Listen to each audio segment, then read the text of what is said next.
Okay, and we are going. Okay, so my name is Colin. I'm the National Brand Education Specialist with Corby Spirits and Wine. Corby Spirits and Wine. We're an affiliate of Pernod Ricard, and that's why today we're going to be covering the Middleton Distillery Irish Whiskey Guide, so to speak. Now, the reason I put the Middleton Distillery up here rather than just Jameson, and you'll see in a second, we're basically going to cover the Jameson story.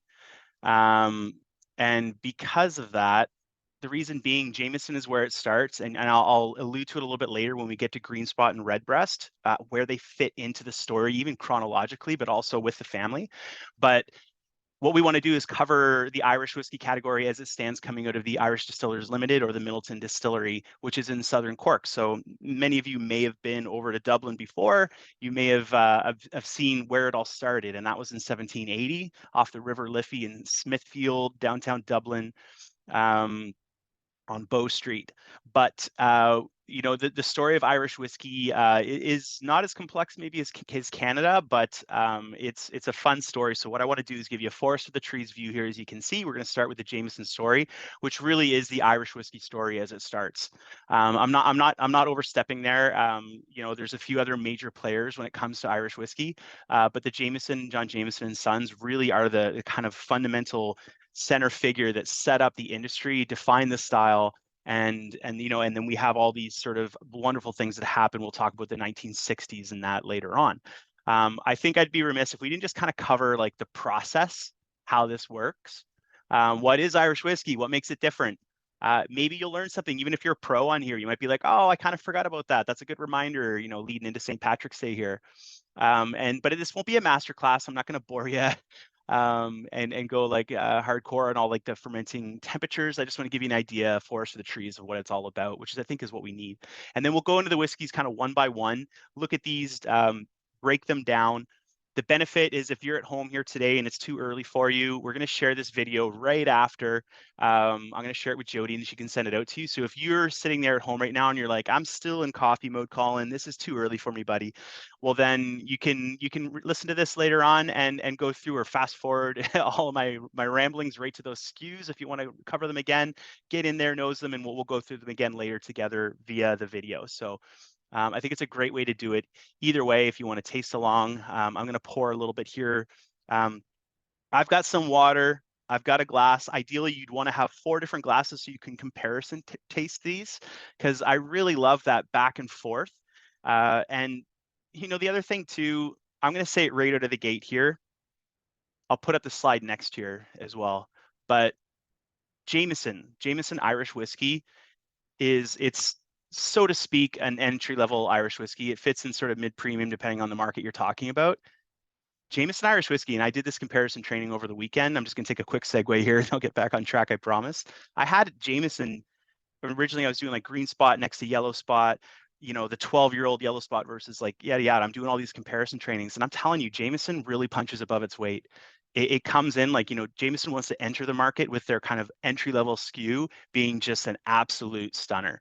And so don't turn your nose up at it. I think, you can look at the price and you can look at, how everybody's shooting it everywhere. And there's a reason. There's a reason this brand is growing like crazy. So, so there you go. All right. Getting into the thick of it here. So, okay, I have a little sip of coffee before I start turbo talking. Beginning at the beginning. Now, we like to say with Jameson, fortunately for you and for me and for your consumers and everybody out there, everything that you need to know about Jameson is on the bottle or in it. I just talked about why in it. The juice that's in here is incredible. But if you look at the bottle itself, there's a lot of stuff that gives away basically what's going on here. Now, you're going to notice Jameson, obviously. Our founder, John Jameson, which we'll get into in a second, is the namesake here. You'll see distilled and bottled in Ireland. And you'll see the established date of 1780. That is when this enterprise started. But the Jameson family story actually goes back, it predates that quite a while. And that's where this Cinemetu and this crest that you find in the center here with the boat, the anchors, the star, and Cinemetu, which translates to without fear. This was awarded during their pre-whiskey days in their efforts to fight commercial goods with piracy. So they were fighting piracy and defending commercial goods, and they built a name for themselves. And then the whiskey kind of came a little bit later, but it's a pretty awesome story. And you know, the Cinemetu, the without fear, they carry this mantra moving forward, and this is how they view themselves in market. This is how they view change, and this is why Jameson tends to be one of those innovators that seems to be always at the forefront of what's cool and what's happening, because deep in their DNA they have that there. So that piracy story goes back to the 1400s, by the way. So boom, there you go. So let's talk about this guy here, John Jameson, the man who started it all. So if you look at Ireland, you'll know that in Ireland proper, there's Dublin, which is, for lack of a better kind of description, sort of more of the northern part of Ireland, obviously excluding Northern Ireland, and on the eastern coast. And this area proved to be a really good place commercially. If you can imagine the ships going to and fro at the other parts of the UK, it was a beautiful spot in the strait there. And this little River Liffey makes this eventually turns into a bay. And up there in Smithfield, John Jameson starts his distillery. So on Bow Street, which is off the River Liffey, if you're here, you think like the Fraser River would be an equivalent kind of style. And so his distillery gets set up, and it was in the midst of a boom. It becomes the second largest city in the UK. That actually becomes a problem a little bit later, and we'll talk about that why. But 100 breweries and distilleries pop up, and long story short, this Dublin becomes metropolitan. It becomes a place where everybody wants to visit. It's cool. John and his wife, Margaret Haig, had 16 children together, of which John Jameson and Sons, hence the name there. The Johns keep going. John Jameson II took over as the role of master distiller and continued until on after his father's death, keeping the legacy going. And again, yeah, nepotism was not a dirty word here, obviously, in large Irish Catholic families. So with a lot of innovation and work, they start to build up this business. And so what it becomes is, in the 1800s, Irish whiskey has the most popular spirit in the world. It's enormous. Jameson Distillery is firing on all pot stills, if you will, and it's employing over 300 people. And this is enormous. So essentially, Jameson Distillery was its own town. And famously, if you were able to find a way to get into the Jameson Distillery and be working, you knew you had a job for life. You had a competitive wage that was above the standard at the time. And the Jameson Distillery gets to the point where they're shipping this fine Irish whiskey, not just over the UK, but all four corners of the world. So it really, really builds up an industry. But as we all know from history, the 1800s and early 1900s had some issues. And John Jameson and Sons were not immune to these deterrents here, if you will. So the formation of absence societies, the Great Irish Famine, the two world wars, civil unrest in Ireland, and then prohibition in the United States. There's just a lot of major things happened that really started to push on not just Irish whiskey, but other whiskeys as well. The one that I just skipped over there was the invention of the column still by Annius Coffey in 1826. This actually later becomes the savior to Irish whiskey, and keeps everything going. So, but in 1859, a royal commission was given to the whiskey. Like there's a lot of beautiful things that happened, but trade tariffs, you name it. So what I'm building up to here is we have this really great start, and then a hovering period. And again, I won't go this won't be a master class. I won't bore you with too many details. We'll get into these whiskeys in a second, but things go down, and they keep going down actually until about the 1960s. So relatively recently. And in 1967, 3 Irish distilleries decide we've got to stick together or this whole thing's going to go bust. And that's a pretty big issue. You're talking about 3 distilleries that were really, if you think about it, and in actuality, they were competitors, like almost enemies. And they looked around and they said, okay, bankrupt. What the heck are we going to do? Are we next? Our products are good. And a lot of these people like the Powers and Sons, you know, they had their affiliations with John Jameson's son. So what they ended up doing, long story short, is they banded together. And at this point, Dublin is an enormous city. And the two people, John Jameson's sons, John Powers from Dublin, moved down to Cork County Distilleries, which is about a 4-hour drive south, still on the East Coast. And essentially, they moved closer to where the farmers were. It was a smart choice. They didn't have to have farmers trucking this barley all through these cities now to downtown Dublin, and it really, really made a huge difference economically. It was a hard move, though. It's a hard move for Jameson and Powers to leave where they come from.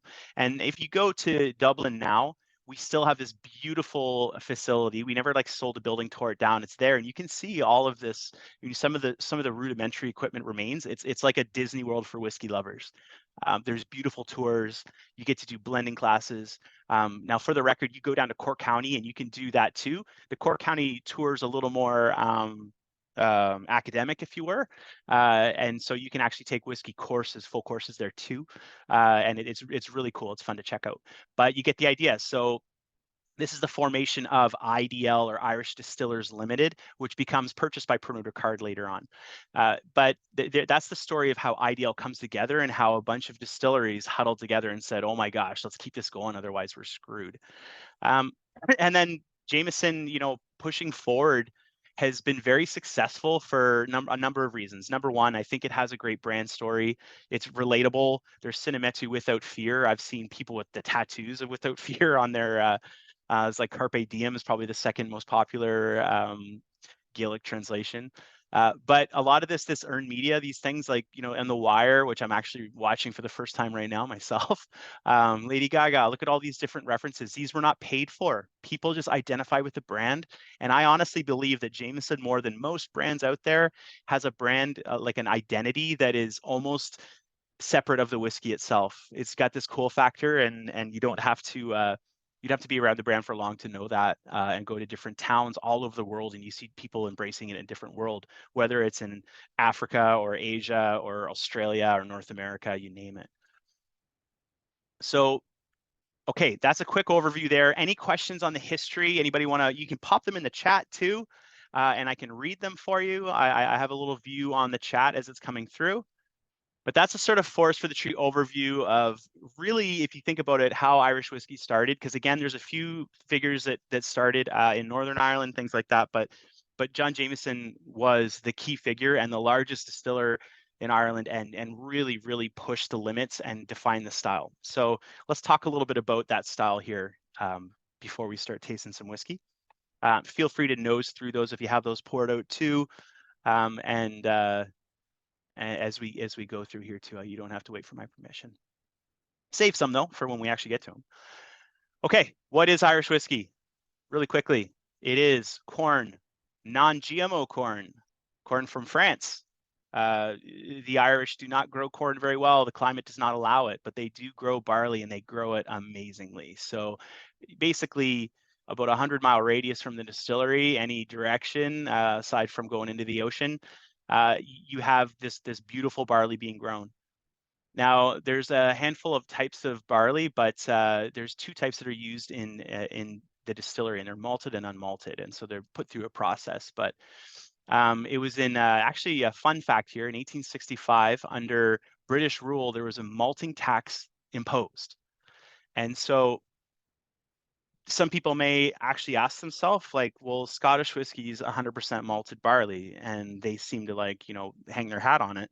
Like, it has to be that. So does that mean it's better or worse or what? And the true answer is that malted barley whiskeys and unmalted barley whiskeys taste different. That's really up to your choice. I find unmalted whiskeys are kind of crisper and more like fresh cut kind of grain, versus that fermented, I don't know how else to better say it, like bready grain. But long story short, the reason they started using unmalted grains in the first place was just to save taxes. That's super Irish. It's awesome. So they were just like, this new law comes in, you have to pay a malting tax. I said, all right, we'll figure out a way to make whiskey without the malted whiskey. So originally they're just using a little bit of malt, kind of. We won't get into how they stimulated fermentation too much, but long story short, they figured it out, and they didn't have to pay the taxes. I think that's awesome, and that stuck though. But the corn was always kind of the bulk of it. So you'll have the corn, non-GMO corn from France, which is actually regarded as the best corn, if not in the world, but definitely in Europe. And then malted and unmalted barley, right? So the barley comes from the farmers, goes to a maltster, comes back, one comes right in. You get the idea. The water sources are important. Water, there is filtration that happens, but water is important essentially for how hard it can be on your equipment. And depending on the level of filtration that you need to do, you can leave some of that flavor in. So if you have good water, that's not too hard, doesn't have too many minerals, it's going to just gunk up all your equipment, and to be pressure washing it 3 times a month, and you're in better shape. And then yeast, the unsung hero, will definitely be a huge part of fermentation in that. So you get the idea here. Malting, if you're not really familiar with what malting is, think of it this way. Like, grains are seeds, right? And inside the seed, each seed has like a little kind of kickstart to life. There's a sugar, a starchy endosperm, and this little thing. And so when you get it wet, the sugar goes in and it releases this enzyme, and then it gives this kind of little seed a little head start at life, so that it can push through the dirt, and then it can start getting its energy from the sun. And with that seed, if you do this, basically what we do is you throw all the grains on this floor, you wet the floor, and you kind of start the process of growing this grain. The little seeds will start to grow, and then you just kiln dry it. And when you dry it out, it goes back into stasis. And then what happens is you just release this enzyme. And if you don't believe me, if you get a chance to try, again, like I said, try an unmalted grain whiskey with a malted grain whiskey at 2, 6, 12, 20 years old, and you're going to see like, oh my gosh, those two whiskeys, they might as well be different grains. They taste so different. And that's what that is, and that's where it comes from. Now, you need the malting process in some cases to get those yeasts to do their thing, but let's not get too lost in the details here. Okay, so the grains come in, they mill them, they turn them into a flour, they mash them, fermentation, you add water, you add yeast, you make a beer. You have to be a master brewer before you can be a master distiller. But that being said, distiller's beer and beer for consumption can taste wildly different. For example, there'll be tons of sulfur in distiller's beer, because you're going to get all that out with all that copper contact later. With a brewery, you'll be stuck actually. Is malted whiskey stronger or less strong than non-malted? So then unmalted. Yeah, good question here. Okay, so let's pause for a second. So malted whiskey and unmalted whiskey will be the same strength. Like the process is the same, but the flavors will be different. Really, again, like if I have to define it, I find that when you try unmalted grain whiskeys, so there's still an enzyme that's added, or like a bit of like a sour mash to stimulate fermentation, but generally speaking, the whiskey that comes out of that process, the unmalted one, that's what I think I smell like in Jameson, to be honest. Like you smell Jameson, and it's got that really crisp, like mortar and pestle grain kind of flavor to it. And then when you have malted grains, they make these they can actually taste like and smell like when they're really young. If you've ever had vegetables, like those vegetable medleys that are in the freezer, there's like the corn, broccoli, cauliflower, frozen vegetables. You open that up, and it has that really vegetal kind of like funk to it. Some people love it, some people hate it. That is what malted grains tend to be like, especially barley.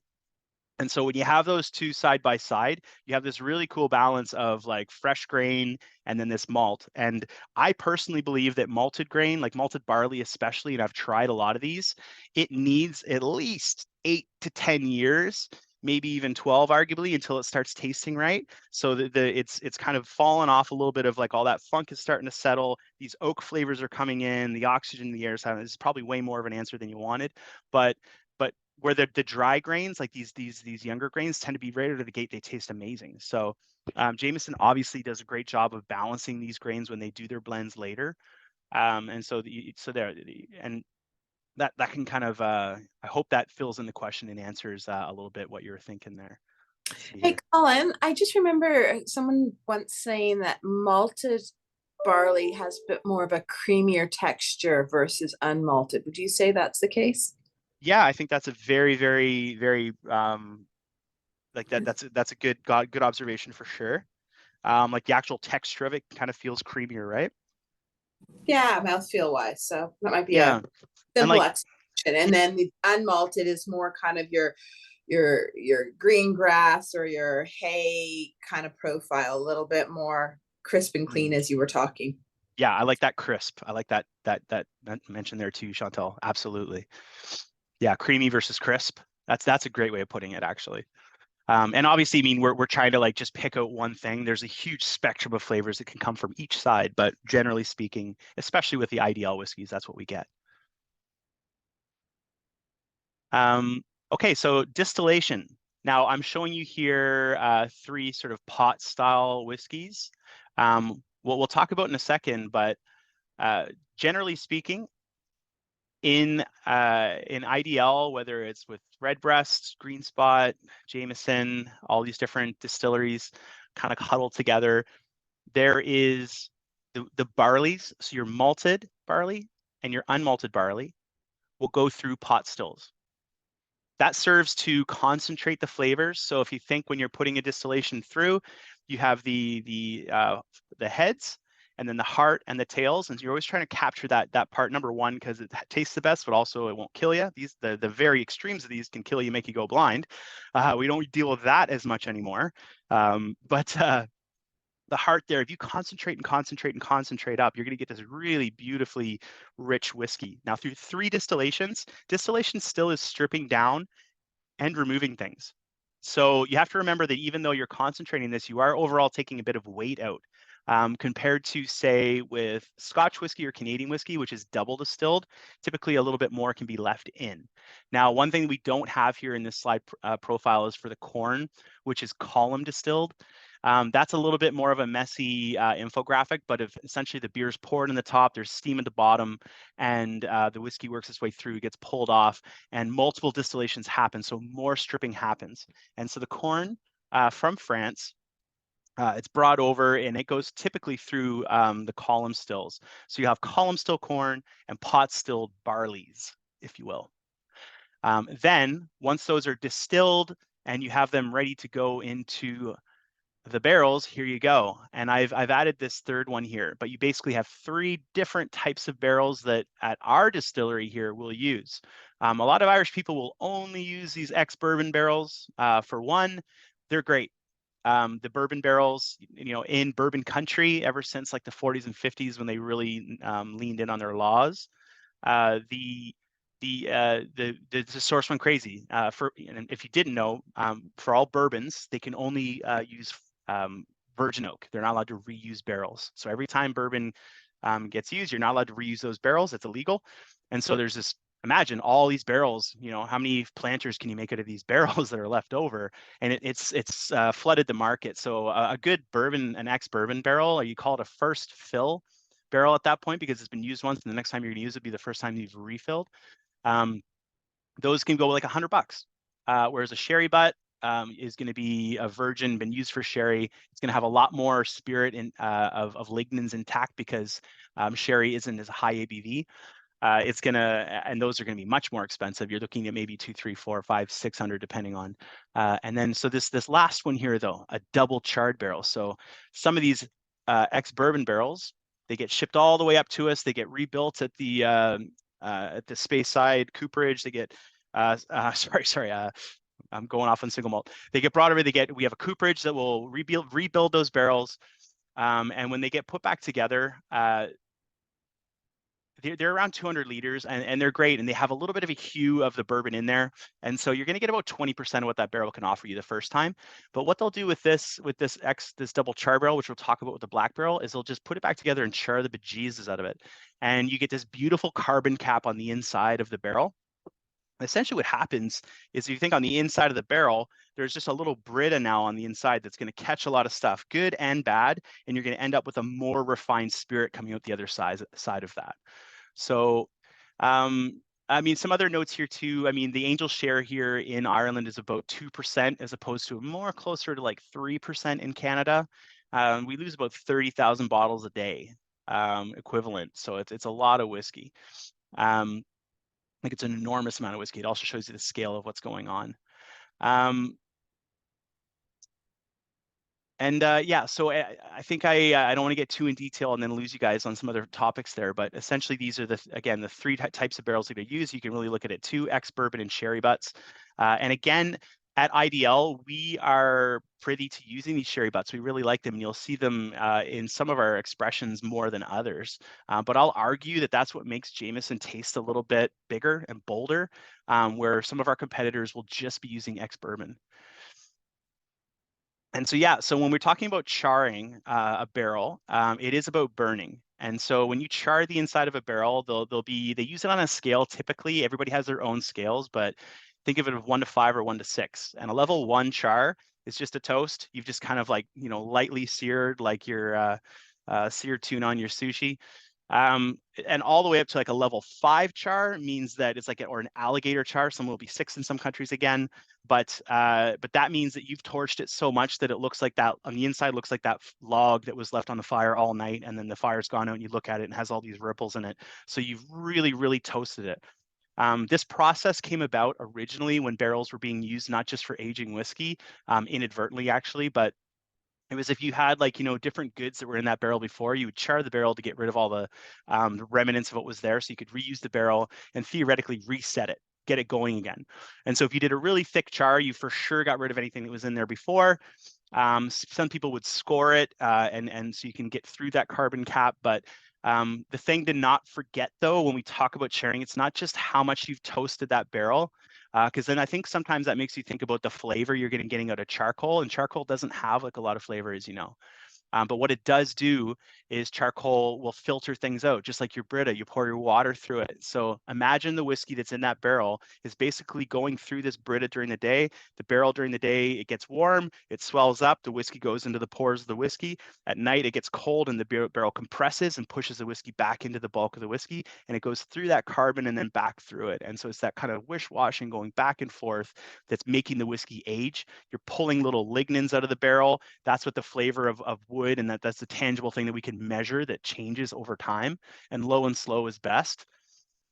And then you end up with this beautiful whiskey at the end that's gone through this process. So the thicker the char, technically speaking, the more you're actually going to take out, the more you're going to remove.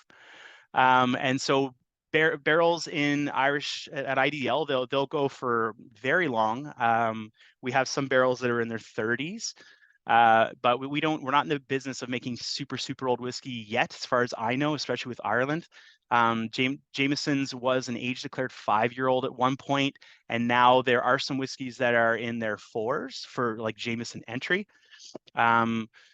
If you we don't usually, like with the non-age statement, we usually don't talk about that too much, but that, at 4 and 5 years old, obviously when you taste this whiskey, especially with using these barrels and everything that happens, you can taste the age and the things that go on. Now, if you want to try that like, Jameson next to something like the 12-year-old here, the green spot, which is 7 to 10, it is a non-age statement, but 7 to 10-year-old whiskeys, and you'll see Jameson may actually taste smoother to you than these other ones. So age doesn't necessarily mean that it's going to really tame all those things and bring them. So, okay, the unsung hero here of the process for sure is the blender. So I always like to relate back to, like coffee. When you grow coffee, say you're getting it from Colombia, somebody does a great job growing. They pack it into these beautiful burlap sacks. They ship it into a container. The container doesn't sit out in the sun for 3 weeks and get forgotten and then bakes those beans. They actually get all the way to, say Vancouver, where somebody there grabs them, they take them, they roast those beans, then they package them correctly so that, you only have about 21 days until those beans are completely degassed. And then the coffee person takes them and then they put it into this machine and then they burn the coffee. So what was the point of the whole process? You can make perfect, amazing whiskey. So we can have our farmers growing the best grains in France and in Ireland. And our barleys can be the best they can possibly be. They're pot distilled perfectly. They've been aged to distinction. But at the very end, it takes that blender to actually look through, manage the stocks. They're constantly changing. There's a lot of organics at play here, especially in the woods, and then be able to blend something that that, you know, tastes great, is consistent. And so I always go back to that because it's a really, really important um, important step. So somebody asked how I think the question is how old is the 18-year-old? The youngest whiskeys, like in Ireland, if it says 18, the youngest whiskeys in there are 18. There are some whiskeys that are older than 18 in there. But the 18-year-old is, like, as you would imagine, is an 18-year-old minimum age requirement. The only place where you're going to find the age system being maybe a little bit, I don't want to say like misrepresentative, but it's down in the Caribbean. And so there's certain, like in rum especially, you can see a lot of companies putting numbers on bottles, and then that doesn't mean that it's the youngest. If you're in Canada, the United States, parts of Europe, when you're talking about tequilas, they're a little more straightforward, like Blanco, Reposado, and Añejo. It means something, and so you can look into what each one, and they mean, you know, aged a little bit, aged more, and then aged a lot. But essentially, yeah, in Ireland, it is that case. But again, if you've ever heard people say, like, you know, that, you know, maybe Solera systems, things like that, maybe with some brandies, you can see that as well.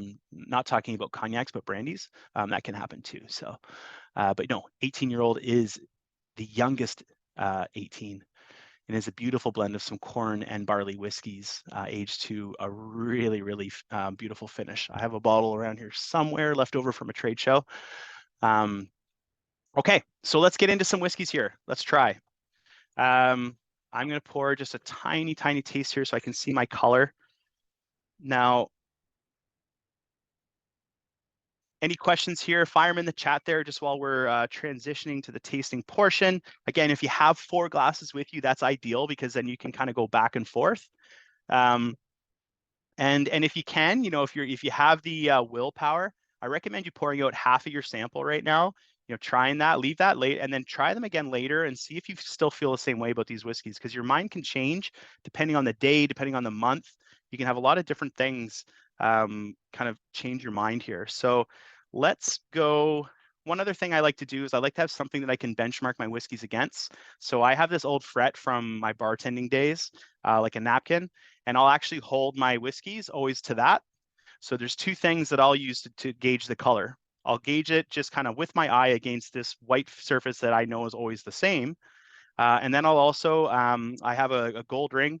So I'll put my whiskey against the gold ring and I'll compare it. So you can say, when people say straw, you know, if you have a piece of straw, dried straw, that's literally what some people will do. They'll have a piece of dried straw and they'll be like, that's where it gets the color. So to me, you know, looking between my gold ring, I think we're pretty much, we're leaning more towards like a yellow gold, like a really yellowed gold. I wouldn't say straw. Straw typically means pale and light. And so the reason this has a bit more of a rose gold, and that's or a yellow gold, what I'm getting here, would be the sherry butts, but not in a crazy amount. We'll see maybe in a second here with something like Redbreast, which has a ton of Oloroso sherry, or some other whiskeys, they start to get to rose gold or even almost like brick, which is a bit of an overstatement, but you in the wine worlds kind of know what I'm talking about. So, okay, so up front, Jameson, and let's just, I kind of covered it here, but let's just go again through what Jameson Original is as a whiskey. I gave you a lot of history, but it's aged in American oak barrels and sherry casks. It is a blend of corn whiskeys, which are column distilled to be a really light base. And then there's malted and unmalted Irish pot still whiskeys, rich barley whiskeys, which are blended into that corn. So the corn's kind of holding this thing in the middle. It's light. It's maybe got like, you know, like really like light, not super sweet honey kind of notes to it. And then on top of that, you have these barley whiskeys. And Jameson has a very signature smell to it. What I really like about it is corn whiskeys can have a sort of acetone vegetal punch to them. And as soon as you bring your nose up to a corn whiskey, it comes out right away. And what you're going to smell first here, and I think that still might be in there from a column distilled corn, but the first thing you smell is like that dried grain barley. So to me, it's not as much the wet.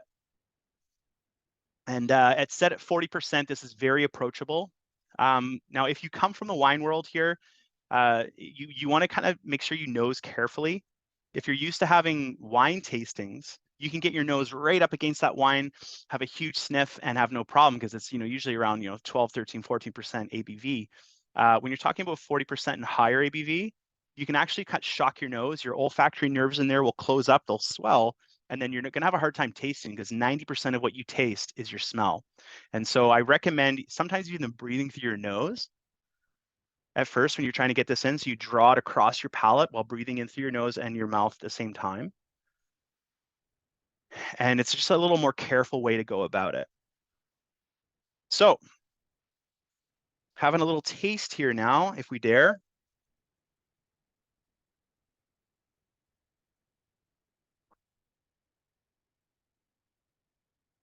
And if you are a spirits person, or if you're open to the experience, what you really want to make sure you do is allow the whiskey to reach all parts of your mouth. So if you do a whiskey chew, they call it, you let it roll over your teeth to the side of this cheek, roll over your teeth and your tongue to this side of your cheek, and then bring it down, blow off all that ethanol that's sitting on your palate. And then everything that's left, the tip of your tongue, the sides of your tongue, you're actually going to get that experience, that full experience of all the different areas. If you just go, yeah, gurgling and gargling, you can definitely give that a go. I don't know if you're going to get too much out of it. So and so like with wine, maybe that's what we're referring to, like that that kind of drawing into oxidize. We don't need to do that because you don't need to add oxygen to this. The whiskey is on its own going to be fine. If anything, that's just going to put it around your mouth more. So that technique from maybe your WSETs or ISGs, or if you've been to any wineries, you do that. I would not recommend that. I think that might just kind of just overwhelm your palate. So I recommend the chew. So again, I'm going to bring it into the mouth here.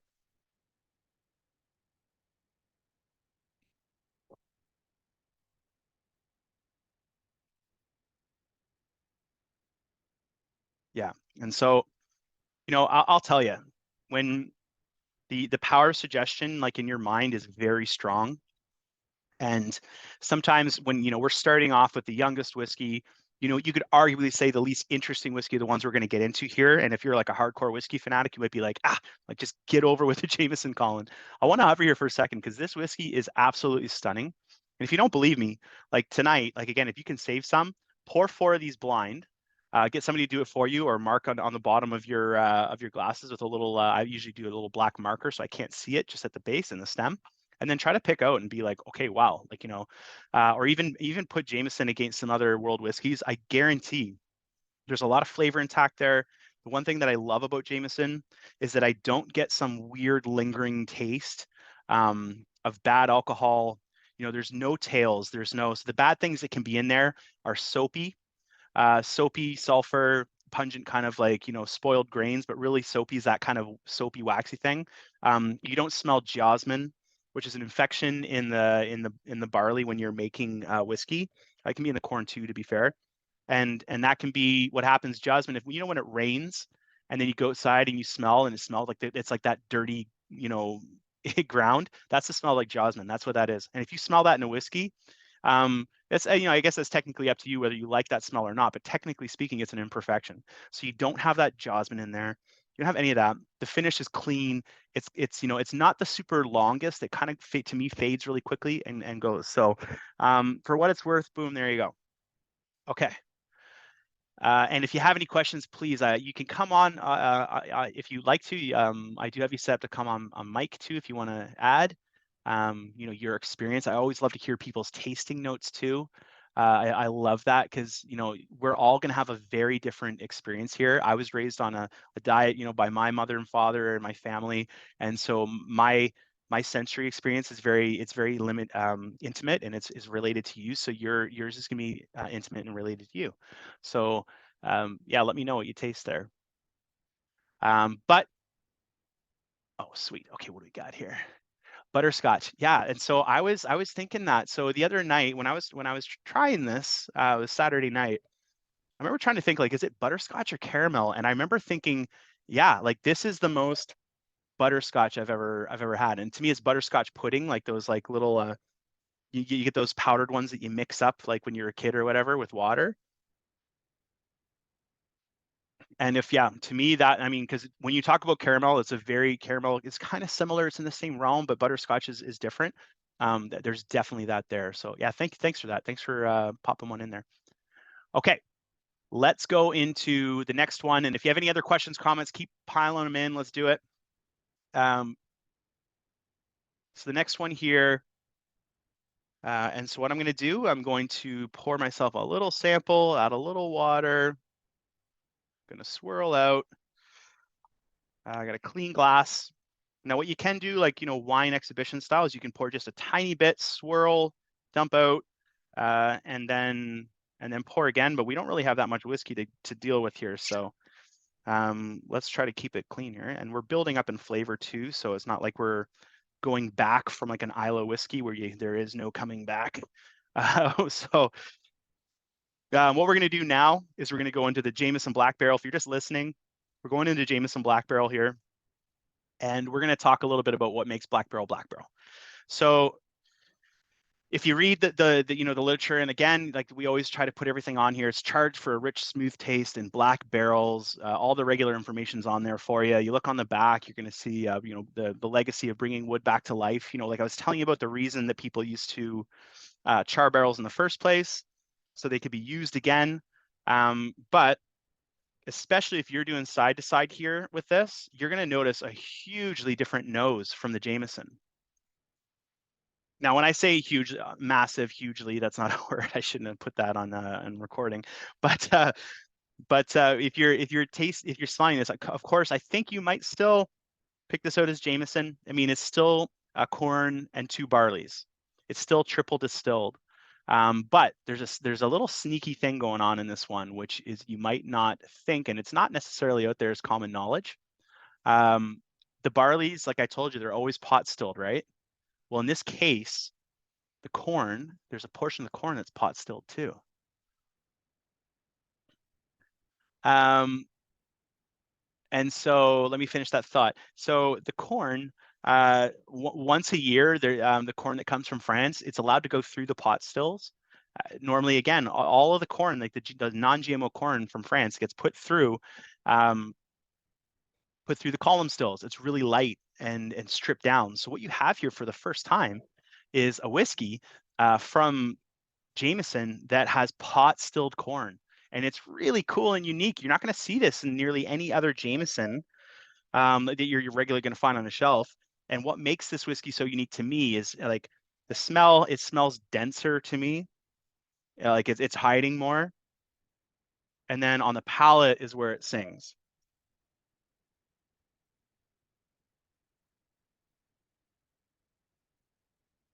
So I don't know. Does anybody else feel like it's like got more viscosity to it? There's more to me. This tastes like it's more like there's like, you wouldn't want to say Jameson's watery, but this tastes like less watery, or like it's got like just like oil, like a density to it that really makes it thicker, and it's beautiful. And so the flavors again that you have on there, the flavors are incorporated in a different way.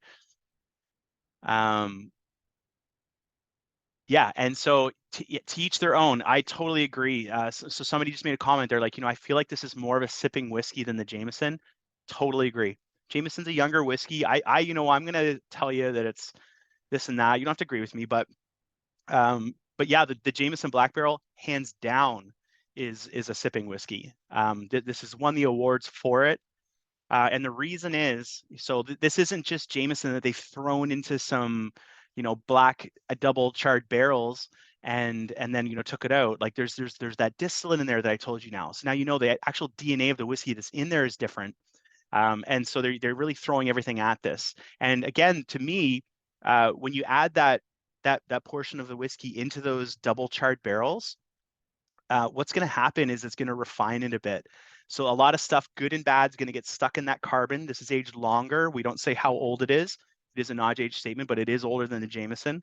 And so what happens is it just refines more, it relaxes more, and then more is taken out. So it's not just a couple years older, it's a couple years older and sped up through these black barrels too.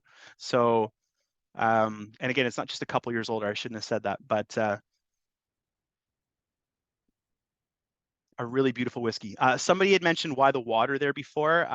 Sometimes I like to just kind of start from scratch with the whiskeys. If I don't water my whiskey in between, and again, I'm shaking it out. I don't want a lot in there, but I find if I don't, sometimes the remnants of what was there before can stay, and then you can get stuck. So one other thing, since we're going from first whiskey to second, I skipped over that because I got lost in the questions here, but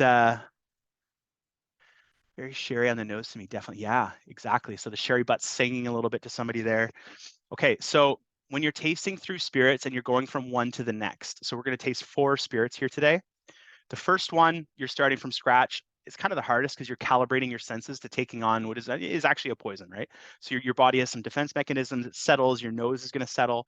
By the second one, what I want you to do, if you really want to taste everything that's here, have one sacrifice sip. So you're going to and so don't do the water in between. I've seen people do that a lot, and I think water actually just kind of takes everything, all those good salivas that are coming in, and it removes too much. What I recommend is having a sip first, wash it around, take it down, or spit it out, depending on what you're doing. And then now your palate is calibrated with the new whiskey. So now when you take your next sip, the second sip of the same one, or your next whiskey that you're moving to, now your palate is calibrated, and now you can actually taste it. So the second one's probably going to taste a lot different than that first one, which is the mix and the changeover.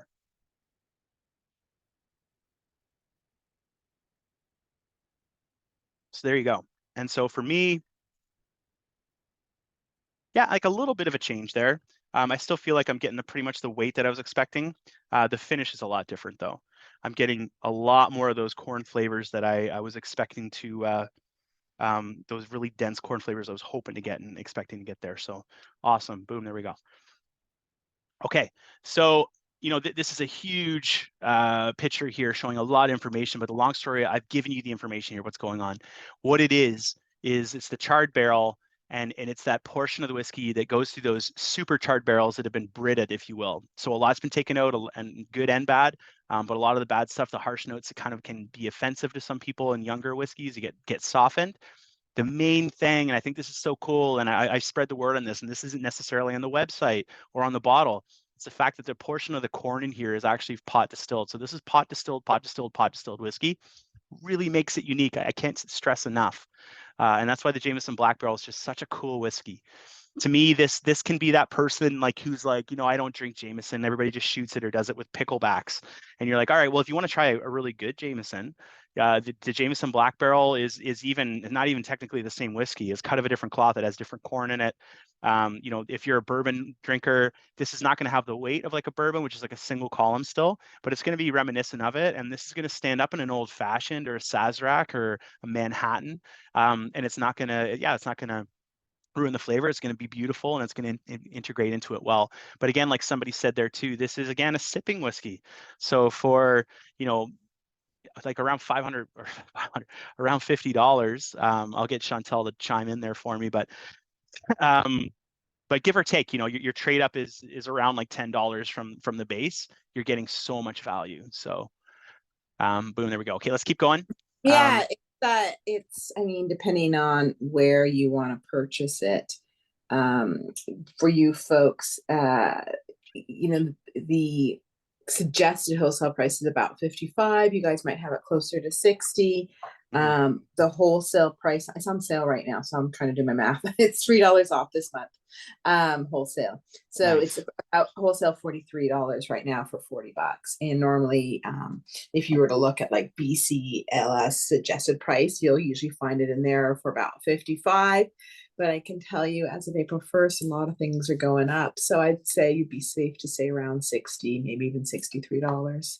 What it would be retailing for. But still, quality value, it easily is comparison to a single malt that you would be, selling for $85 to $100. Absolutely. Especially this month too. People are, curious for a cool trade up. Thanks, Chantal. That was awesome. You're welcome. For a trade up like that, this is perfect. And especially St. Patrick's Day, somebody's like, I'm a little older. I'm not necessarily going to go home and do picklebacks with my roommates. This could be like a little bit more of a refined experience for not much of a trade up. Okay, let's keep moving here. because we still got a little quiz to give away some fun stuff here at the end. Okay, we're done with corn whiskeys now. So I do think corn's great. I mean, bourbon makes you have to have 51% corn in bourbons because they love the use of corn so much. But these guys here, which both have corn, either column still or pot stilled, we're going to go into just barley whiskeys now and pot still barley whiskeys. So if you didn't know, most Irish whiskey, like 90% of it is the corn and the barleys that I told you about. Now, there were bonders who came around, and a bonder is somebody who doesn't make whiskey, but they purchase it and they have a fiduciary agreement to represent the distillery in a positive way. And some bonders may just be people that literally are just bottling it straight up and selling it. And so you're being like, hey, and Jameson actually didn't bottle their own whiskey until the 60s. So they really relied on these bonders. And but there are a couple of bonders who really stood out. And so I'm going to start with Green Spot and the Mitchell and Sons, and then we'll go into the Gilby family with the Redbreast here. We're going to start with Mitchell and Sons, and essentially, you know, on the flip side of that, there were some bonders that unfortunately ruined it for everybody. They would buy, you know, great quality whiskey from, say, Jameson here. And this story, again, the reason I give you the whole Jameson story is because both Green Spot and Middleton used to purchase Jameson. In a lot of cases, put the name right on the label because Jameson was so well known. It was such a premium brand. They wanted to, you know, say, hey, we're doing Jameson in a different way. But it was right on the label.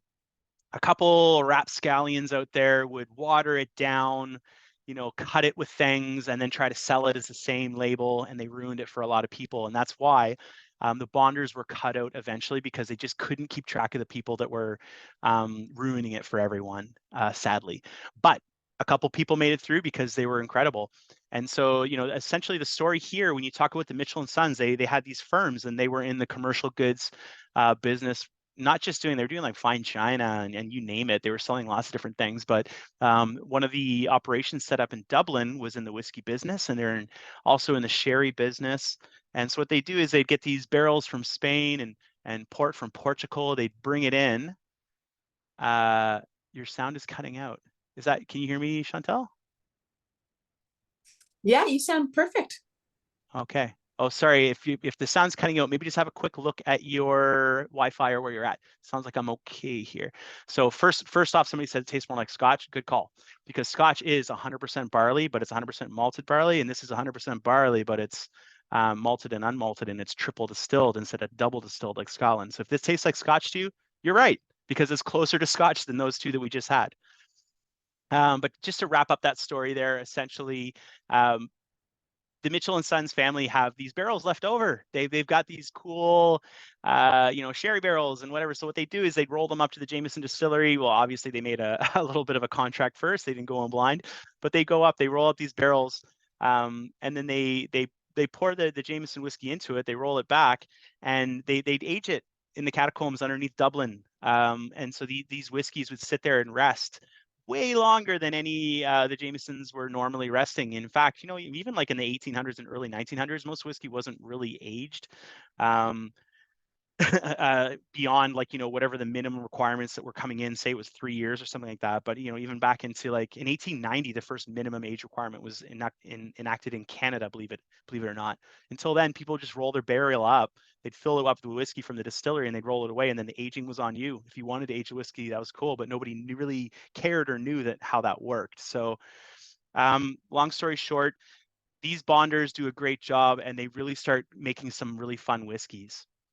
And what they would do is the Mitchell and Sons firm there, they'd grab these whiskeys of Jameson from the Jameson Bow Street Distillery, they'd bring them back, and when they put them down into the cellar, they'd have certain combinations of casks. And so in this one, we've got first fill and reused bourbon barrels and sherry butts. And so when the whiskey was rolled down, you know, for this run, if you will, a little splat of green paint is added to the sides of the barrels, and it was inventory management. It was the way they would keep track of these barrels. And so what they would do is they would go down, and they'd probably be like, a distilled on this date, and then the Green Spot, they know, okay, that one's going to sit there for 7 to 10 years. And then we pull it, we go back, look at them, blend those together. That makes green spot. And then you'd have green spot next to blue spot, which was like your 5-year-old. It was in like Portuguese Madeira barrels with bourbon and sherry. There's Spanish Malaga casks, or Spanish Malaga casks for the yellow spot. You get the idea. So different combinations of barrels, we get the different paint spots. And I think I want to stress that because that's the one thing that you're probably going to take away from this. Like, why the hell is there, why they call it spot series, and where does the spot come from, and why is there spot on this whiskey? And that's what people are going to ask you. So now they're like, okay, why do they call it spot whiskey? Why is it green spot? Well, green spot is a series. You have the green, all these different ones. We're not fortunate to get like the whole array of them in Canada, but the green is the one we seem to get a lot of, and you do as well. So the green spot, that's where it comes from, and it was just inventory management. And they knew that when the spot had it on it, they knew that that barrel combination made those. And so what you get out of it is something that looks like this here. This is a really cool little overview too. We got Redbreast here, but essentially the green spot, these are the flavors that you can kind of expect. To me, I mean, it's Scotch-esque, but when you triple distill, yeah, you're still taking the heart, but you're taking one more distillery cut. And when you take more out, you're still concentrating flavor up, but the weight gets lighter. So when you try this next to some single malts, like say Glenlivet, I think you're going to notice like maybe it's more like the weight. Like I always reference back to wine. It's like a Pinot Noir versus like maybe like a, not like a Cab, but like a Merlot or something. So it's got that beautiful take out of it. And again, the whiskey's in here. This is a non-age statement, but I think I'm allowed to say it's 7 to 10-year-old, majority closer to 10-year-old whiskeys. Little sacrifice taste, little view here. So this is way deeper color than my ring. It puts it to shame. So I'm almost going like prune gold to this for me today. First taste, wow.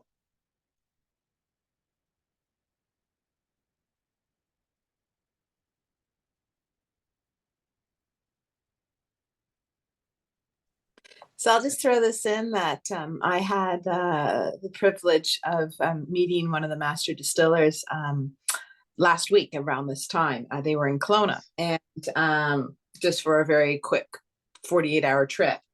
And she was saying to me that Green Spot is a 40 or a 60-40 split between malted and unmalted. So 60% malted and 40% unmalted. But even though we talk about the aging being like 7 to 9 years, that's the majority of it. I was really impressed to find out that there is up to 12-year-old whiskeys in here. And I know some of you folks have had yellow spot at one point. You may still have some yellow spot in your stores.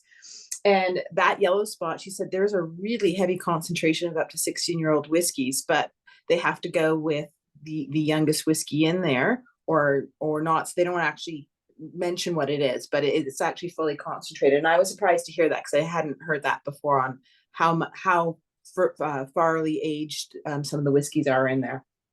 Wow. But Colin, say if you had a chance just to really compare the green spot and yellow spot again, that would be good, because I do know that some people have yellow spot in their store, and they probably have people coming in saying like, what is the difference between these two? So it might be good for them to know. Wow, cool. And Chantal, you're getting information they're not even telling me. So congratulations.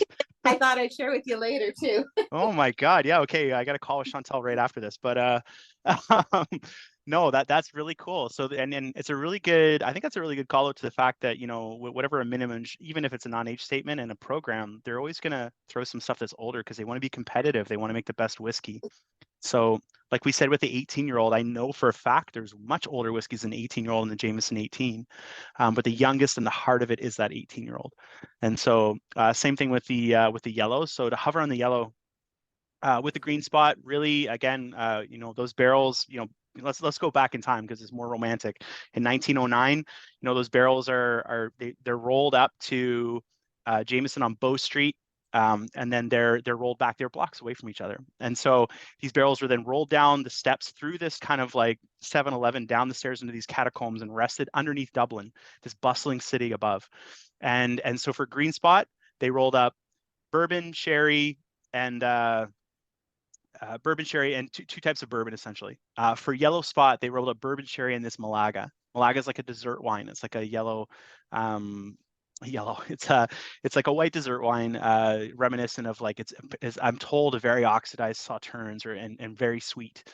So essentially what you're going to get are the yellow spot, aside from just a little bit more age, and like Chantal just mentioned, even older than the 12-year-old, which is the minimum age requirement shown on it. You're going to have essentially the same whiskeys, just altered through a little bit more time, and then altered through a different cask arrangement. And that's really what the Spot series is about. It's about taking, for better way of saying it, it's the aged expressions of Jameson.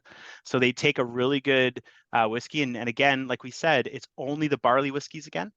There's no corn there, so they went and said we only want pot still whiskeys, and we want to age it our own way, and we want to kind of re-release it under our name. And originally, you would actually have Jameson right on the bottle, but those are going to be the main differences with it. And when you try the two side by side, which I did on the weekend, thankfully, because I knew this might come up.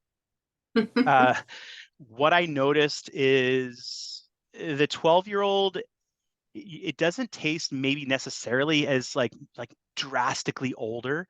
The green spot is their core one for a reason. Anybody that's had a chance of trying green spot versus the yellow spot, you'll maybe even say that. Like some people will still prefer green spot over yellow. And I'm kind of on the fence. I'm tasting the two of them. You're obviously going up a huge price point. But you're getting that different cask, which is really different and unique. I don't think it's in any. I've never heard of it in any other whiskey before. I think And I think that's really the key. Is the differentiation between the two is that Malaga cask that you were talking about.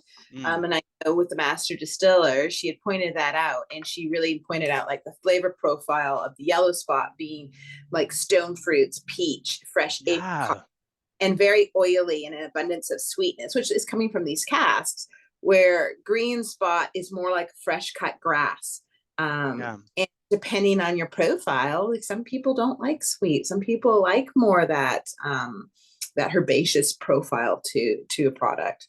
Yeah, yeah, absolutely. It's almost like green fruit, like pears and apples for this, and then like yellow, like apricots and dried peaches, like you're saying for like the yellow.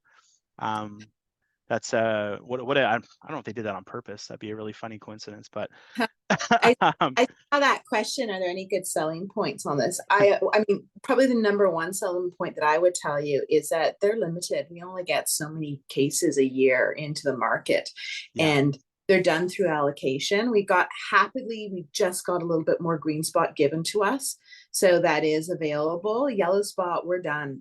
So whatever you Mhm. have until we get that allocation again, that's it. And we only got 200 6-pack cases for the whole province. And when you look at how many, liquor stores we have in the province, and bars and restaurants who also, especially Irish places and whiskey bars, who really covet this stuff. And, 200 cases doesn't go very far of 6-packs. And in addition to that, it's got its name out there, like people are aware of it. And we didn't even get yellow spot into the market until just a few years ago.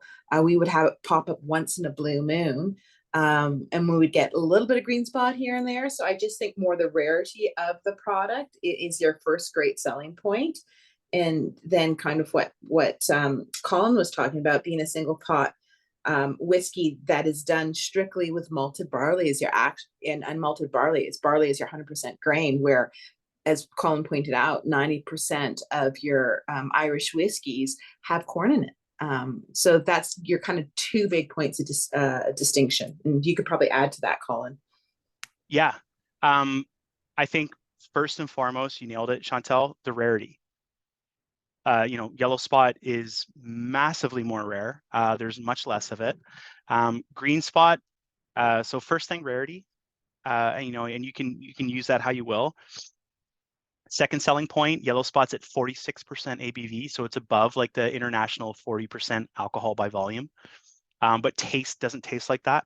And so it has that thing going for it. The last thing I'll say for yellow spot, and again, these are all very subjective, but I taste like creme brulee, like fruit creme brulee, and like toasted, like oak is a thing. I mean, to me, oak tastes like caramel, so I taste like caramel and creme brulee. are like the main ones that stand out for me. But it also has some brightness to it. Don't get me wrong, because it's triple distilled Irish whiskey. So I think we covered a couple questions there, and I'm going to keep going because I'm going to have a question period at the end here too, where everybody can come on mic. But I want to get through this Redbreast. We have a really quick quiz to give away some cool prizing. So I hope everybody can stick around, and I want to make sure I'm making sure that everybody's schedule is good here too. I'm not overstepping any time. So, okay. And again, I'm going to share my information here at the end, so we can have a couple sidebars and answer more questions in depth too. And so we're going to get to that as well. So, okay, boom, green spot. I'll put that over next to the one bottle of yellow spot that I only have the one bottle here. So it is really that rare. And I think, I mean, that's the most selling point structure you can use. Like this is the one that's hard to get. It's rare. And then you can talk about, you know, the stuff that's in it. And then, but that really, I think, is the key selling point. Being, you know, 46%, you're jumping up, you're getting a little more bang for your buck booze there. There can be that too, but I think I'm not going to say it better than Chantel. Sorry for trying to, Chantel. But okay, let's get into Redbreast here.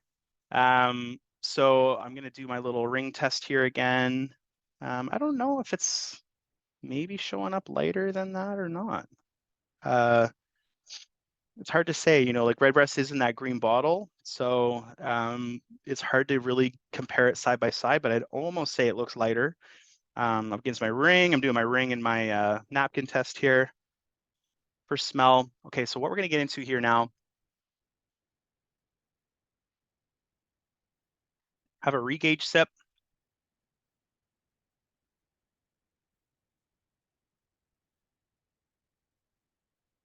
That, my friends, is the taste of Oloroso sherry, if you're unfamiliar with it.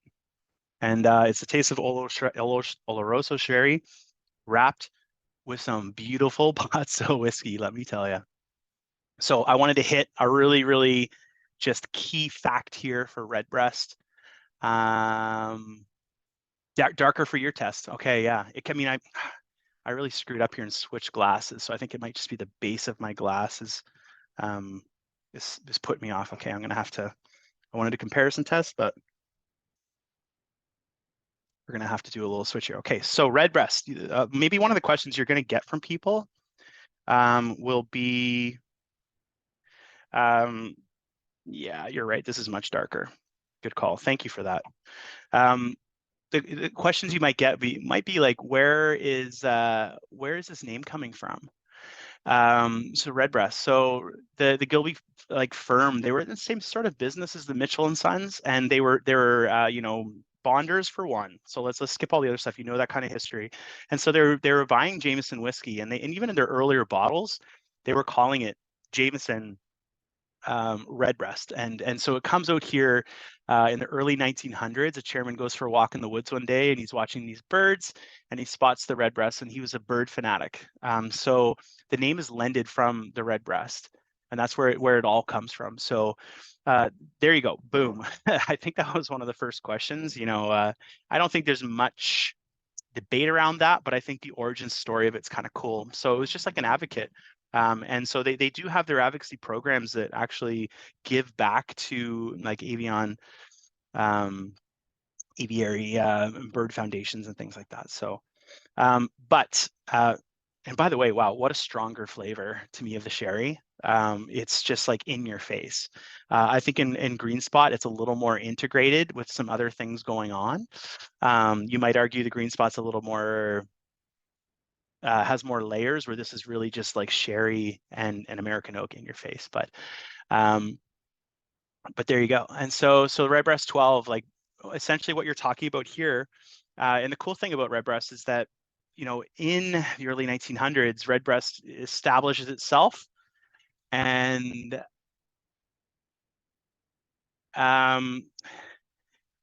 the Redbreast, the group essentially comes out with a 12-year-old. So out of the gate, we're talking 12. And so the Redbreast story starts at 12 and goes up. And so there's this is and you know, the predominant theme and like the prevailing theme of Redbreast is the premiumization of pot stilled Irish whiskey. And so they're barley whiskeys, malted and unmalted.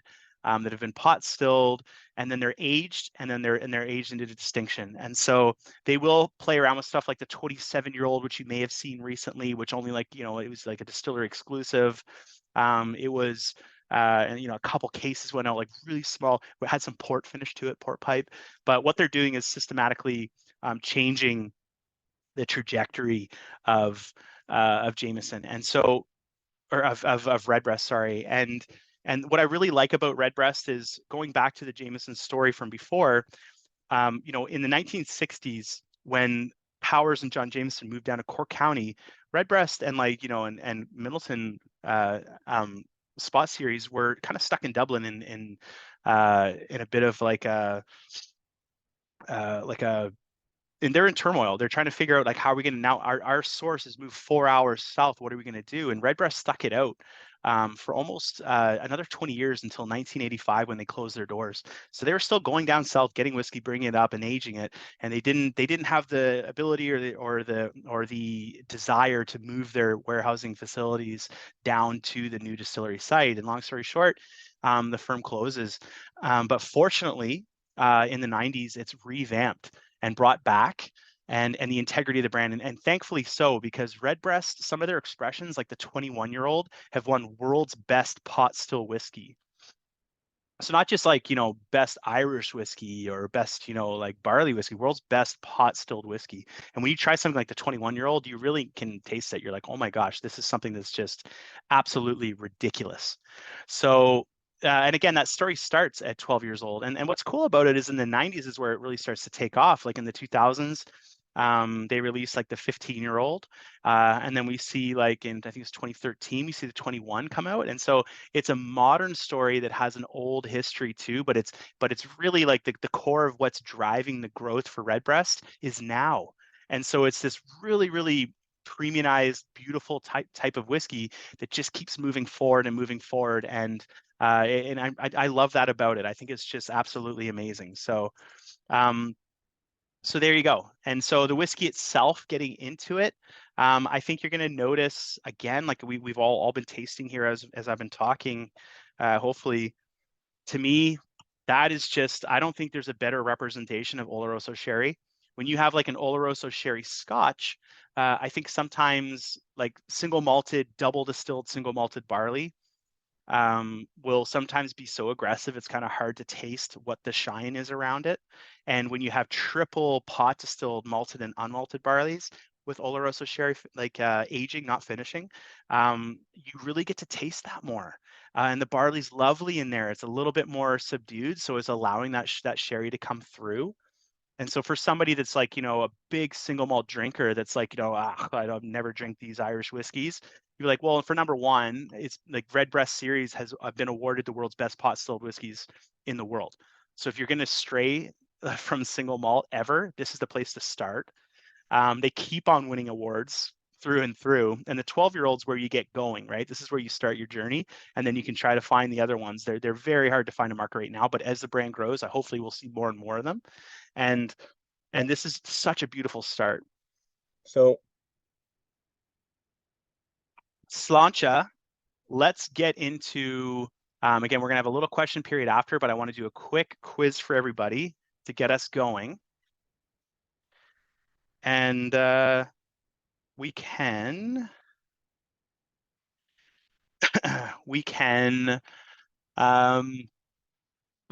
yeah, give away some prizing. Chantel and I have some stuff to give away to you for your attendance outside of just this lovely education that you've been given. So we're going to do a little Menti quiz here. I'm going to cut off the camera here now. So thank you for joining. I hope you enjoyed the experience. If you're listening in again, thank you. I'll just say really quickly, I'll skip to the next slide here and mention, my name is Colin MacDougall. I'm the National Brand Education Specialist with Corby Spirit and Wine. And you can find me the easiest way. If you're on Instagram, it's at corby.colin. corby.colin. That's corby.colin, 5 and 5. Or colin.mcdougall@pernodericard.com, or reach out to Jody. She'll put you in touch with me and Chantel. I want to help you guys out and always be here as a educational resource. Like Colin, fuck, I forgot what was the yada yada, and I'll reach out and let you know. So thanks again, everybody. And we're gonna get into the quiz for the people that are here live with us. So stopping our recording now.